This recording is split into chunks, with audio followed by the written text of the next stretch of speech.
Welcome, Risers. It's that time once again for the Agent Rise podcast. I'm your co-host, Neil Mathweg, joined by Mindi Kessenich. And today we are starting a series. We're not really quite sure how many episodes we're going to do. We can probably talk about this for days, but we're going to cut it to probably 2 or 3 episodes.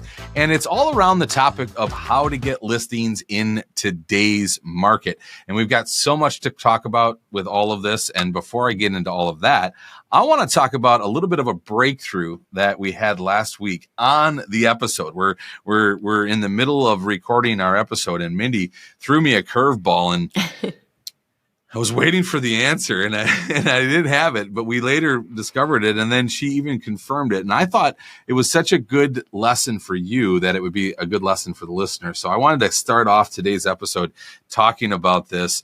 Tell us what happened. Well, we were talking last week about some hesitation, and I honestly, as you were talking to the listeners, realized that I have some hesitation. And it's not fear of rejection, and it wasn't the things that you were kind of listing off as reasons for that hesitation. And so I just got very curious in that minute and decided to ask you live, why do I have hesitation, Neil? Like, coach me through this right now. And, we kind of, I think we circled around some of it at the time, but since then I had some time to kind of get more curious with that. And I think that I found the answer. And so just to kind of, like I said, just to kind of reframe this, one of the things you got to do to get listings is talk to people, right? And so many of us have hesitation in that area, whether it's, what we were talking about last week or what we're talking about this week. There is this hesitation that some of us feel. And for me, what I realized is that it has to do with the fact that I am an overfunctioner. And what that means is I think that I need to function at a level and a degree. And in this case, it's in order to get people's trust or approval or fill in the blank.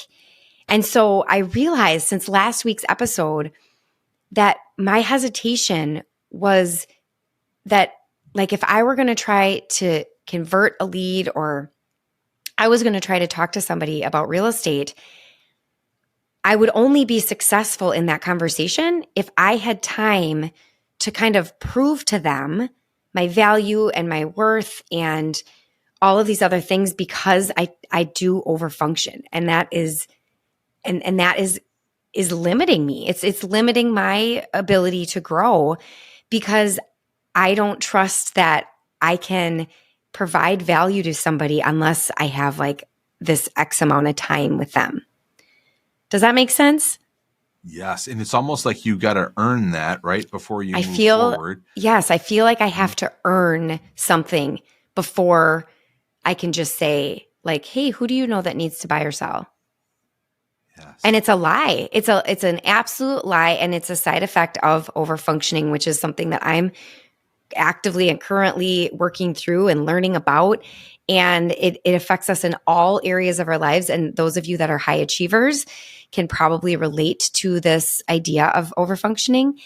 But that's what it is. It's this belief. And like I said, it's a lie, but it's this belief that I need to prove something before I can ask for something. Yes. And I think this stands in the way with a lot of us, and, especially with our sphere of influence, where sometimes we don't feel like the relationship might be up to par, or maybe I haven't done the best in a certain area. Therefore, I would feel really weird to ask them for anything. And you just get in your own way. Right. Mm-hmm. And that the overfunctioning of the control of the situation and everything else that comes with it stands in your way. And so today we're going to be talking a lot about your sphere of influence and working with your sphere in the must move situations. And so we hope that this will really help you. And before we get into that, we do have to share a little bit of a funny story here too, because Mindi had this amazing breakthrough and sent me a great message. So like I said, I was working through this last week, like, wow, what we talked about on the podcast, like it really hit me. So I'm journaling about it, and I finally got the answer. And I take a picture of my journal. Like, that's a very private important thing to somebody. I snap it is some insight of my personal journal to Neil. And I'm like, I figured it out. I figured out why. And he just likes it and carries on with his life. he gives it a little heart and just carries on. And I'm like waiting and waiting. I'm like, he's going to come back with something like, life-changing, nothing. Never got a single word back. I didn't even realize it until we were about to record the podcast. I'm like, oh, that was such a great breakthrough last week. And she's like, and you just hearted it and moved on, huh? You loved it and left me. That's it. Oh, and I did have probably all intentions of replying, and I was probably waiting for the answer. Needed something really profound to say before I could reply. It never came. We're still waiting. Jury's out on his profound response. Yeah. We'll get that to you. By the end of the week. Okay. All right. Well, let's carry on here and let's talk about the areas that we want you to be focusing on to get in a must move situation. Like where are the sellers that must move? And we've got a list of them and we've talked about it before where it's, the list of the D's. And I think a lot of us are past that. We know that it's divorce, it's death, it's diapers. These are the things that make people want to move. We've narrowed it down to it's focusing on seniors, it's focusing on relocation, and it's focusing on investors. And around that scenario, it just gives you so many different options in so many different areas where we can find listings. Now, what we want to talk about today, and again, this is going to be a 2 or 3 part series, and we'll try to cover all of this for you here. But today, we really want to focus on your sphere of influence, the people that you know. If you're an Agent Rise member, you're mailing to these people monthly. You're doing client events. You're doing Popeyes. You're doing additional things to really stay in front of your sphere. And that your sphere right now may not be moving because they're not in the must move situation, right? If they are sitting with a 2.85, they're not going to move up, right? And so they're kind of stuck. Now, they might not be moving, but they know people that are moving. And that's what we want to talk about today, to position you to get in front of those people so that you see who is moving and get those opportunities. And don't discount your sphere of influence who have that 2.8 beautiful forever interest rate. Because just because they aren't moving does not mean that they don't know people that will be, because they do. And so I think what a lot of people do is they sort of just discount and kind of forget about these people in your sphere of influence because they know like, well, I just helped them buy last year, so I'm not going to put them on my list of people to engage with, which is a big mistake and a huge miss, especially if they are people that you have recently helped, because they should be a raving fan of yours. So spend time, make sure that you're still engaging with these people because they know other people that are moving. I just had a closing with a buyer a couple weeks ago. And at the closing, she starts talking to me about her mom has 2 houses. Her mom's in hospice and she's got 2 houses that are like full of stuff. And I had no idea.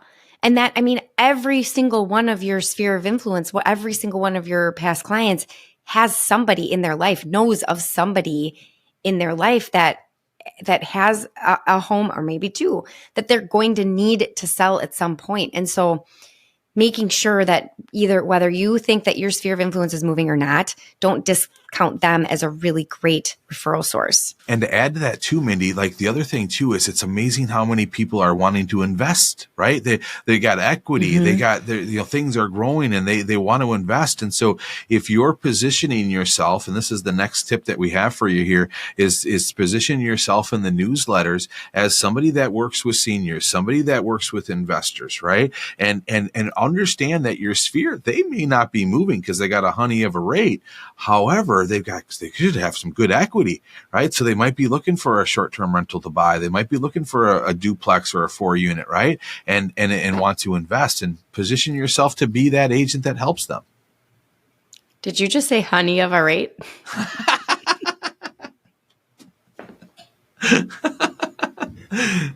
Isn't that a good one? It's sweet honey, honey deal. No, maybe I'm down too south now. I don't know. What is that? Okay. Another thing that we love is the home evaluations. And this time of year, it's home evaluation time of year, I guess. It's a great time to send a something in the mail. And there's many different ways of doing this. And we give you a lot of different suggestions inside Agent Rise. But you put this together in a piece of mail that has a CMA in it, has, I've heard of some people putting graffiti in it and all different kinds of fun things in it to celebrate that it's this time of year. And here we are.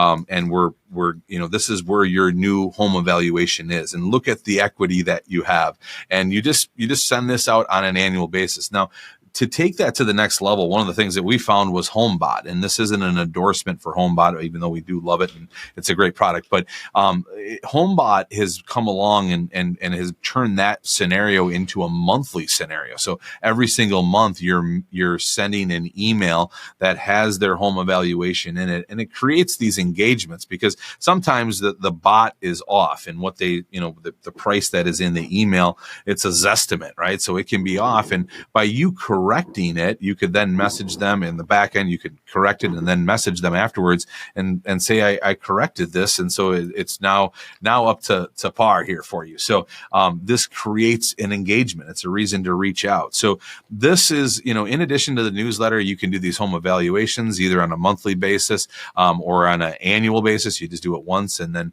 do it for everybody one time a year, or you could do it on anniversaries. So when somebody's home anniversary has come up, you could send them a new evaluation. So this again, with the newsletter, is just positioning yourself so that they see you as the agent that can help them in the must move market, or the agent that they should be referring in the must move market. Every year, my Edward Jones guy calls me and makes me come into his office and sit down and do an annual review. This is the same thing. And I don't know why more real estate professionals don't do this, but we are a professional just like the Edward Jones guy. And it's a perfect opportunity to make sure that you're connecting with these past clients at least every single year. So just to wrap up today's episode, our initial question was how to get more listings from our sphere of influence. And the bottom line is you have to have conversations with people. You have to be able to pick up the phone or meet a friend or a past client for coffee or lunch and talk to them about real estate and remind them that you're in real estate, because I say this all the time, no matter who they are in your life, we think that they're going to all be like out soldiers for us, like marching in the streets trying to send us clients. Newsflash, they're not. Everybody is in their own world. Everyone's got a busy life and we're selfish human beings. So if you are not having those conversations, first of all, start.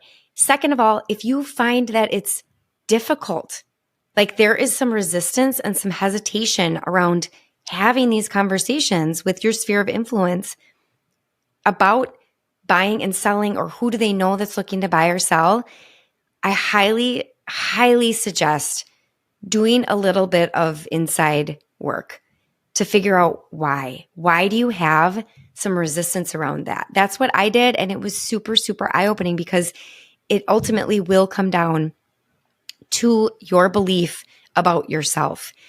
And if we can't change our beliefs about ourselves, it's going to be the ceiling to our business. So I encourage you today to just do a little bit of some inventory about your emotions around having these conversations that will ultimately build your business.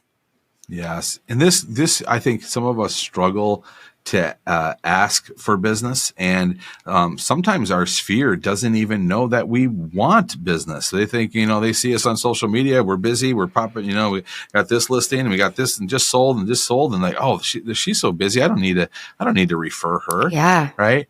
And so we can often make that mistake, and your sphere needs to hear from you, and your sphere needs to know that you appreciate their referrals, and you cannot slow down with that. And that's got to be a consistent in your business. And remember that in this market, with your sphere, like we hear all this stuff, and we're going to talk about these other areas that you can get business.